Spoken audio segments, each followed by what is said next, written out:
Today I'm going to beat the hardest Crusader Kings 3 challenge that all other YouTubers couldn't. To cheat death. I'll need to become resistant to the world's deadliest plague, use an overpowered strategy to become the richest nation on the planet, and use biological warfare to obliterate the world's strongest empire with ease. Hello Ottawans and Ottawans from around the globe. Today we're playing Crusader Kings 3, a medieval realm simulator that asks the question, what if you played Plague Inc. from the human's perspective? You see, in this game, you're supposed to be a medieval ruler, war your neighbor for land and power. But it was a bit too easy, so they recently introduced deadly viruses to kill you and make this way harder. But I thought to myself, what if I could weaponize these viruses and become the richest man on the planet? So today, my challenge is pretty simple. I need to become the most powerful nation on Earth by growing no bigger than a kingdom, which is pretty tough, but I have a few exploits to help me out. But then I'm also going to need to become completely immune to plagues. With this new mechanic being cranked up to unfathomable doomsday levels, where the Black Death will sweep the planet every few years and completely destroy the Earth's population. Now this is even more difficult, but to top it all off, I'm gonna have to figure out how to use germ warfare to destroy the largest and most powerful empire on the planet. And if I can do all that, I will crown myself king of the CK3 Black Plague. So as we get started, sit back, relax, make sure you have a lifetime supply of toilet paper around you, and hit subscribe. We're almost at 100,000. And get ready for the greatest plague challenge this game has seen. Clearly, to do this, there's only one good spot to start. A nation everyone thinks of as a contender for world supremacy. The mighty nation of Zach. Probably never heard of it before, mind you. There was another place you probably never heard of before, and is now the most famous wet market ever. But I digress. So, the mighty nation of Zach over here. Actually, let's call it... Now this holding is absolutely abysmal. If you take a look, there's only one castle in it. It only makes 3.5 gold and only has 341 guys. At this point in history, it's an undeveloped, sparsely populated, barren, backwater wasteland that makes absolutely no money and is completely useless. Kind of like a modern day Kingston, but using an overpowered strategy that I cooked up in combination with a few new exploits. Pretty soon, it should be the most powerful nation in the entire world, but more on that in a minute. The first thing you'll notice is we are a county inside the Kingdom of Bohemia, which is inside the Holy Roman Empire. So the first thing we have to do is get big enough to control this Kingdom of Bohemia. And to do that, I've made the perfect character, Typhoid Mary. So not only is she amazing at stewardship, but she got that get that ass banned. So because we're a vassal of a vassal within the Holy Roman Empire, we don't really have a lot of options. Everybody around us is significantly bigger. We don't really have much money to invest in our holding. You're broke! You're f***ing poor! First step I'm going to take, I'm going to pick up the perk Golden Obligations, which essentially allows me to blackmail somebody for gold. But first, I need some dirt on some people. Any misdeeds that are going on, I need to know about it. I'm then going to come over to the people that work for me, find my spy master, and allow him to find secrets in the capital of the Holy Roman Empire. Oh, here we go, okay. While performing his duties, my spy master has uncovered that Duke Ernest. He has secretly taken Oberto as his lover. So now that we know Ernest here is, he's a bit of a power bottom, and his lover is the kind of man a man wants. When a man wants another man. This is exactly what I've been waiting for. And while that's totally fine in 2024, in 1067, they weren't about that. So what I'm gonna do is blackmail each of these guys. As a result, I'll get a hook on them. Now with that hook, what I can do is come over here and demand payment from them. He'll give me 50 gold. So after all that, I've saved up to 243 gold. Now I'm gonna use this to invest in my holdings. I've picked up cutting cornerstones, which will give me reductions to my building cost. And I'll go ahead and upgrade my manor houses. After that, I'll look at picking up farms and fields to increase my taxes. And finally, I'm gonna pick up some barracks and make my army so much stronger. So I'm gonna keep blackmailing everybody I can find, and we'll come back when I have all those buildings. Several months later. Oh, and we learned Ernest here is, he's been enjoying the intimate company of other men. One hell of a spy master we got. Turns out the guy we found out has a gay lover also enjoys having gay relations. This guy's worth every cent I'm paying him. Yeah, but now I know for sure he's a power bottom, that guy. $55 to keep it quiet. Single-handedly keeping my economy afloat. Had I known our powerful nation would be founded on the backs of sexual misdeeds of the time, I think I would have rethought the name a little bit. So I've gone ahead and maxed out my buildings. What I'm gonna do now is increase the number of armored footmen I have so I can start trying to take more and more of Bohemia. So I've picked up a claim here on the county below me. Now this is gonna be difficult because they have 911 troops. Buzz, we missed the truck. We're not aiming for the truck. We'll go ahead and declare war for our claims. And if we can catch him here, oh my god. Let's go. So now we've secured another holding, which is eventually going to give us a lot more gold. So it's been a while, and I've also picked up a claim down here in Moravia, so we can declare war on them. Meanwhile. Oh, what's this? What? So it looks like you could just petition your liege to transfer a title to you if you have a claim on it. That is actually gonna be overpowered. Okay, let's give that a shot. Let's go. I never knew about that before. That's actually so overpowered. Okay, it's been a little while. Let's try that petition thing again. Wait, Lord, hear me out. He says no. Hear me out, brother. 30% chance? Let's try it. Oh, I got the county. Let's go. It's Mr. MVP. Sim. Oh my God, feels bad, dude. He literally just gave me 2 holdings, enough troops to overthrow him, and more gold than I know what to do with right now. All for being a hot girl. Damn, girl. What you saying? What you saying, huh? So now that he's done that, I'm gonna turn my sights onto my liege. I could start a claim throne scheme against him, which, if it's successful, will allow me to be seen as the rightful ruler of Bohemia, and then I could war him for his title. Nothing can stop me now, baby. Okay, hold on. So he's got about 4,000 guys, but he's currently in a war with his other vassals. So I'm gonna declare war against him right away while he's preoccupied. Easy peasy lemon squeeze. Oh no! The Black Death is coming. Oh my God. Right in the middle of this war. This is not good. Oh, the Black Death has come. Oh my God, look at the Black Death. Okay, and in the midst of that, we were still able to beat our liege, so now we can enforce our demands and let them see their new queen. Jesus, that's pathetic. Where is everybody? So we knocked off our first task of becoming queen, and we're at the point where the fun really begins. But there's a minor teensy-weensy little issue we have. We don't control any of the important holdings in Bohemia. And even if we did, Bohemia is still something of a shithole right now. What the fuck is this piece of shit? They might as well call it Kingston, Ontario. I'm very aware the joke doesn't get funnier if you repeat it, but it also doesn't get any less true. Okay, so I first need to focus on getting these titles, then building them into absolute powerhouses. So first things first, I'm gonna pass limited crown authority. That'll allow me to revoke my vassal's title. Now he's got a few guys, but we'll just war him.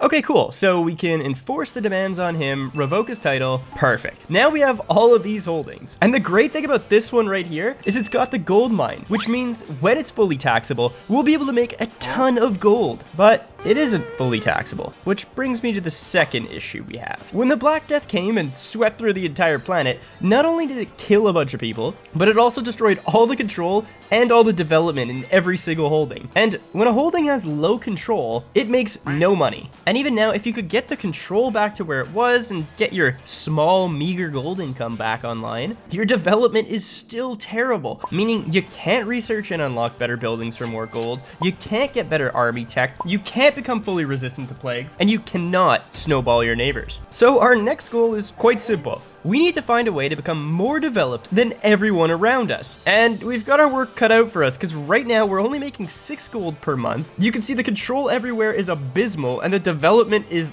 literally 0. So the first step I'm gonna take to fix this is to convert to one of the most overpowered and broken religions in the entire game. Lollardy. So you may have never heard of this before, but but it does have a lot going for it. For one, it's incredibly cheap to convert to as a Catholic. For two, they have aniconism. Aniconism? I'm not sure.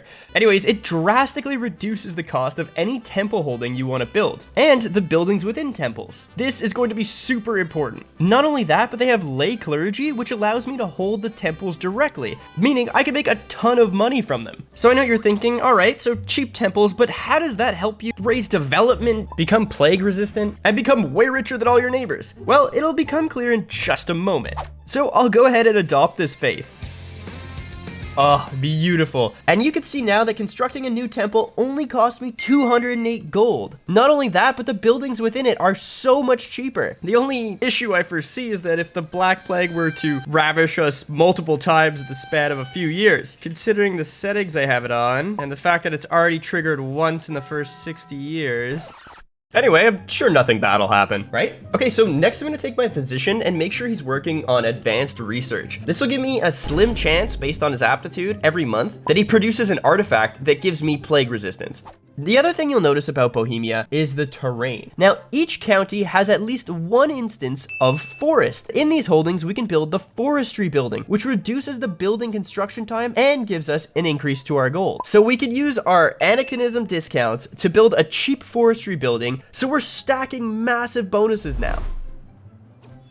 Okay, so I have died and I'll be playing as my daughter, Typhoid Mary 2, who's actually not too bad to look at, if you can get over all the hideous scars and peg leg. The fucking Black Death is taken over again. Oh my god, I didn't even realize. And our gold income is just abysmal because the control just is non-existent. So we've somehow made it out of the plague alive. Our control is 0. Same thing with our development. Actually, the development across the planet is non-existent. So I'm gonna go ahead and petition my liege. And I'm going to ask him to send bailiffs, increasing my county control. And in all our counties, our control level will change by 10. I'm gonna grab a seneschal. Okay, so it's been a little while and we're in a not bad spot. We have a little bit better control over our lands, and things are okay. But the problem is, every time the bubonic plague sweeps through the lands, we essentially restart from 0 control and 0 development. So now I kind of need a plan to avoid plagues from absolutely ravishing our lands. Now I actually went through and studied the code for plagues, because there's literally no useful information online. Now, I'm not gonna go crazy in depth, but there's 3 basic topics you need to understand. 1, what causes an outbreak? 2, what causes it to spread? And 3, what effects does it have? And while I won't go into it, the reason everyone online is complaining about this mechanic is because they don't understand it. The more developed you are, the more castles you have with lots of gold buildings, the nicer your terrain, then the more likely an outbreak is meant to happen, and the more severe it'll be. Okay, I just spilled tea all over my keyboard. That's good, that's good. Okay, I'm back with a new keyboard. Anyways, all I wanted to get through yesterday was just to say, to reduce the chance of an outbreak, it's important to have fewer cities and baronies and more temples everywhere, because these increase the probability of a plague outbreak. So in all these empty holdings, we're gonna wanna max out the amount of temples we have. Next, we need to talk about plague resistance. So even if there's an outbreak somewhere else and it eventually gets to us and spreads through our lands, we can still control the infection rates, and there's no impact on our control, gold income, or development. So what we're gonna wanna try and do is raise the plague resistance in the county to 100. So if you look at the current plague resistance, it's either 0 or 9 everywhere. Buildings like the hospice and monasteries will give you plague resistance, and at level 4, you'll need roughly 10 of them in each county. 2 + 2 is 4. Well, I wonder if there's a way where we could cheaply create all these temples and max out plague resistance. Well, if we could do that while everyone else was getting destroyed by the plague, we could snowball our gold investment and our development technological research and become the most powerful kingdom on the planet. Well, it just so happens that the Lollard faith is absolutely broken for this. In combination with cutting cornerstones and the architect trait, a temple that would normally cost 400 gold to build only cost me 208. Not only that, but the hospice building, which is usually 150, is only gonna cost me 70 gold. So for now, my plan is really simple. Leverage It Is My Domain to extort subjects for gold, blackmail anybody I find hooks on, and constantly reinvest my gold in building a whole bunch of temples and gold production buildings. Okay, so we've died, but we're now playing as King Typhoid Marty, our son. And he's all right. We're just gonna keep doing the same thing and investing in our holdings.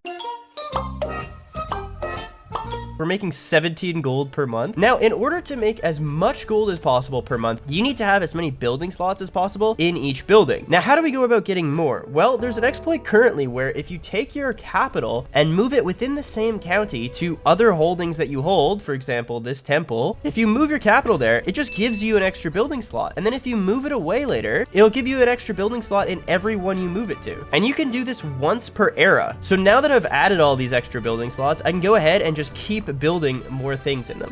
So our court physician offered us a deal, and for a small sum of gold, we could potentially get an artifact. Yo, let's go. We pulled the pharmaceuticals according to this dude. And it's going to give us plus 15 plague resistance when equipped. So now you'll notice things like the owner of this temple here currently has 225 gold. So if I build more things like hospices, the scriptatorium, and the monasteries on his behalf, he'll start investing and upgrading them on his own. See, like these upgrades here, I didn't do. My vassal did it on my behalf. So essentially, the richer I make these vassals, they should be reinvesting that. And this is a great way to build up my economy incredibly quickly.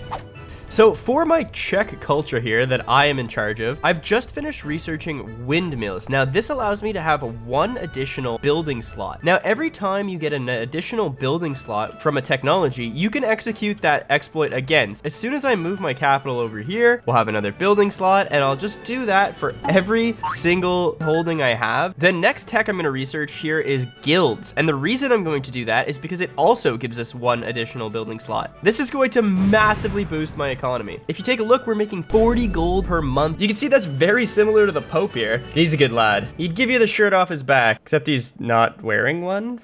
And now that the economy's really chugging along, I'm gonna switch myself to investing in these hospice buildings. And as you can see, our development in our lands is okay. We're at 12. So hopefully now that I've switched my focus to increasing my plague resistance, we'll be the only ones not affected by the Black Death. Oh my God, and I just extorted my vassals for 1,100 gold. Pigpox, what is going on? Oh my God, what is happening? You know, I had Marty here vaccinated for smallpox, but he's definitely still susceptible to pigpox. Now, if we look at our plague resistance, in this county, it's actually only 44, which apparently is not good enough to stop the pigpox from coming in. I'm up to 87 gold per month, and if you take a look, the plague resistance is up to 80 in some places, other places it's 90. I'm just waiting for the next Black Death to sweep over the world. So much later that the old narrator got tired of waiting. So we just finished guilds, and if you take a look now, look how many building slots we have. Okay, there's another Black Death on the way. Oh, no way, it's starting in my own lands. So I'll be sure to set my court physician on reducing the plague. And you can see now that every single holding I have is at 100. So in theory, although the Black Death has spread into my domain, there's almost no infections. So no one in my domain, except for small amount of people in this holding, are catching the Black Death. But outside, however, they're going to catch it like crazy. If you look around my holdings though, nobody is infected, no one's dying. Oh my God, and the development on the map is entirely been nuked. Even the control, if you look at the control, we're the only place around that is under full control. So in total, the Black Death is almost gone. It killed nearly 7,000 people, roughly 16% of the population. I guess that's how Paradox deals with their late game performance issues. Okay, and the Black Death is starting down here now in Africa, which actually should take care of all the other impressive duchies and should leave pretty much just us. Yes, look at this. It's everywhere is red, dude, except for our lovely Bohemia. So the next thing I'm gonna want to do is change my culture to also be more plague resistant. But to do that, you need a ton of prestige, and I, well, don't really have any. So I'm gonna pull off this little kind of exploit where you essentially get married and divorce to somebody that gives you prestige. So I found this woman here, and I'm going to marry her, and it'll give me 400 prestige. And then all I have to do is divorce her, which will cost me 100 piety, but I still get to keep the 400 prestige I picked up. So I'm gonna do this till I am completely out of piety. All right, so I've divorced her a few times, and I've set up a new culture I could convert to. Instead of being Czech, I'm gonna go with a culture that has water rituals and castle keepers, which will make anybody that converts to this less likely to be infected by plagues, and garden architects, which is going to allow me to snowball my development even harder. And like any good Canadian, I'll name it Universal Healthcare. So the bubonic plague has swept in yet again, and things are looking a little rough for our liege. You're broke! So we're gonna go ahead and create an independence faction. Oh, and it looks like there's some good Catholics here that want to free themselves from the Emperor. And you know, why don't I join them? I have so much gold, and the Emperor is in such disarray. Why not? So we'll raise our armies up and fire them in. I've got the bubonic plague. No. I was immune, and then I ran into battle where it existed. Why would I do that? Too late for caution. Save me. I live to see another day. Let's go. I still got the bubonic plague. You know, I'm all right. Independence demands accepted. To the abhorrent king, your misguided demands forced to accept your request for independence. Bubonic plague against all odds. It seems as if death passed through my... Praise Jesus for the miracle. I am now immune to the plague.